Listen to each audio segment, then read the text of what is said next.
नमस्कार माझ्या शिक्षक बंधू आणि भगिनींनो. सी-टी-टी परीक्षा 2026 त्याची आपली तयारी झालेली असेल, पण काही महत्त्वाचे प्रश्न आहेत, ते आपण या ठिकाणी आज पाहणार आहोत. तर विषय घेतला आपण मराठी आणि सी-टी-टी या परीक्षेमध्ये येणारे प्रश्न जे आहे ऑब्जेक्टिव्ह म्हणजे बहुपर्यायी आहेत आणि एम-सी-क्यूज आहेत. या स्वरूपाचे प्रश्न असतात. थोडक्यात सांगायचं तर समज, अध्यापन, क्षमता, आकलन, विषय ज्ञान हे तपासणारे असे हे प्रश्न असतात आणि हेच प्रश्न आपण सविस्तर या ठिकाणी पाहणार आहोत.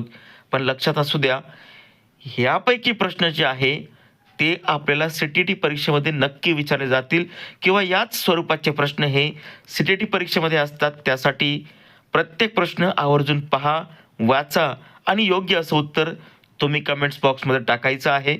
बघूया यातील काही महत्त्वाचे प्रश्न आहे जे उपयोजनात्मक आहे.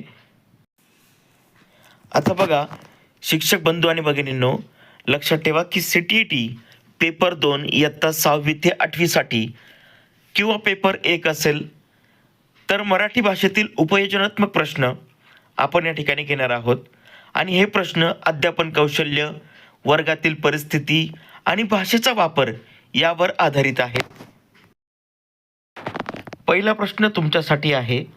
इयत्ता 7वी मधील विद्यार्थी मराठी वाचनात कमी रस दाखवत आहे. शिक्षक म्हणून वाचनाची आवड वाढवण्यासाठी खालीलपैकी कोणती कृती सर्वाधिक प्रभावी ठरेल?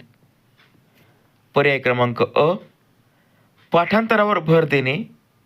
ब, मोठ्याने वाचन करून चुका दाखवणे. क, गोष्टी, कविता व नाट्य वाचनाचा वापर करणे. ड, दररोज चाचणी घेणे. बघा विद्यार्थी मित्रांनो, यातलं महत्त्वाचं जे आहे तर ते क, गोष्टी, कविता व नाट्य वाचनाचा वापर करणे हे याचं योग्य उत्तर आहे. चला यानंतर दुसरा प्रश्न असा आहे. विद्यार्थी संभाषणात मराठी बोलण्यास संकोच करतात. शिक्षकाने काय करावे? चुका त्वरित दुरुस्त करणे अपर्याय आहे. ब आहे संवाद, भूमिका, अभिनय व गटचर्चा आयोजित करणे. क, फक्त लेखनावर भर देणे. ड, कमी गुण देणे.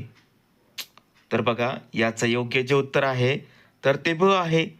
संवाद, भूमिका, अभिनय व गटचर्चा आयोजित करणे हे याचं खरं उत्तर आहे. इयत्ता 8वी मध्ये व्याकरण शिकवताना कोणती पद्धत अधिक उपयुक्त आहे? अ, नियम आधी सांगणे. ब, उदाहरणांद्वारे नियम शोधायला लावणे. क, फक्त प्रश्नसंच सोडवणे. आणि ड, पाठांतरावर भर देणे. तर याचं योग्य उत्तर आहे ब, उदाहरणांद्वारे नियम शोधायला लावणे. तुम्हाला काय वाटतं? कमेंट्स बॉक्समध्ये तुम्ही देखील उत्तर द्यायचं आहे. यानंतर पुढील प्रश्न आहे. विद्यार्थी निबंध लेखनात कल्पना मांडण्यात अडचण अनुभवत आहे. मग शिक्षकांनी यावेळेस कोणती पद्धत वापरावी? अ, आदर्श निबंध पाठ करून घेणे. ब, शब्द मर्यादा वाढवणे. आणि क, चित्र, प्रश्न उत्तर व चर्चा यांचा वापर करणे. तर याचं योग्य उत्तर आहे चित्र, प्रश्न उत्तर, चर्चा यांचा वापर करणे.